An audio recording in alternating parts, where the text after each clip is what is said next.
Bonjour à tous, je suis aujourd'hui au milieu du jardin sec euh, à l'abbaye de Valsingue, donc dans le jardin d'abbaye de Valsingue, ce jardin sec planté en 2012. Je suis là devant des santolines, des balotes, cistes, flomis. On arrive maintenant, voilà, bientôt à l'automne. C'est une période où on va intervenir dans ce jardin sec, un jardin où on intervient finalement très très peu en termes d'entretien.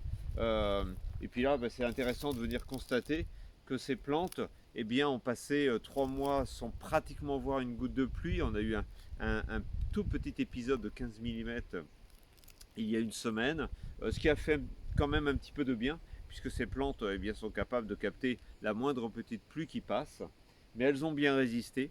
Et vous voyez là, on est avec beaucoup d'inflorescences sèches qu'on laisse volontairement vraiment jusqu'à la fin de l'été euh, pour arriver dans cette période de septembre, d'octobre, où la fraîcheur va revenir, les pluies reviennent. Ces plantes qui ont en partie évidemment stoppé leur végétation, mais aussi ont perdu un peu des feuilles pendant l'été pour résister au sec, vont maintenant reconstituer du feuillage pour l'hiver. Donc c'est le moment opportun pour venir les entailler certaines, notamment santoline, balotte, sur lequel on va venir faire quelques petites coupes pour entretenir notamment une forme un peu compacte de ces plantes.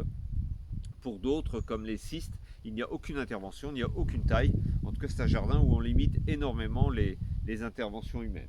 Donc là, sur les santolines, par exemple, c'est vraiment le moment de venir tailler, parce que sinon, on a des plants qui, vous voyez, vont au milieu complètement se dégarnir. Donc on va venir intervenir, tailler ces fleurs fanées au sécateur.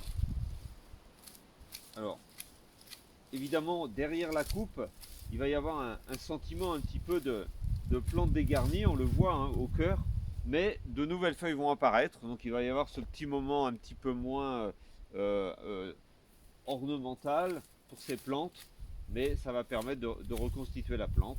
Donc voilà, on va venir. Alors on peut le faire à la cisaille aussi. Avec la cisaille, il y a plusieurs manches, je ne l'ai pas apporté, mais c'est une autre possibilité. Même chose pour les ballottes. On va venir tailler à la main. Moi j'aime bien tailler au sécateur, ça me permet voilà, j'ai l'impression vraiment de faire un travail plus propre, plus respectueux pour la plante qu'avec la grosse cisaille. Voilà. Évidemment, tous ces déchets sont à valoriser, hein, comme toujours dans mes conseils jardin, on ne jette rien. Tout ça qui est de la matière intéressante va partir dans la zone de compostage. On va la remélanger avec d'autres ingrédients, notamment des matières plus fraîches, des résidus de cuisine, des résidus d'herbe. On pourrait même, dans l'absolu, venir hacher un petit peu plus menu ce type de résidus. Hein, ça pourrait se faire de cette manière. Ça prend juste un petit peu plus de temps. Même si on n'a pas de machine, on vient hacher et on peut venir remettre évidemment ces résidus directement au pied des plantes, ce qui fait office de paillage et qui peut se décomposer avec le temps. Voilà, donc c'est l'entretien, santoline, balotte, peut-être quelques lavandes qu'on a oubliées, flomis, où là aussi on va peut-être revenir tailler des inflorescences sèches.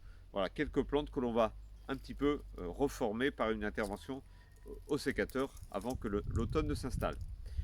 C'est aussi la période pour faire des plantations au jardin sec. J'aurai l'occasion de vous faire une vidéo à ce sujet pour vraiment bien planter ces végétaux à l'automne. Donc à très bientôt pour une prochaine vidéo sur la chaîne YouTube du site de l'abbaye de Valsainte ou aussi directement sur notre site internet www.valsainte.org. À très bientôt.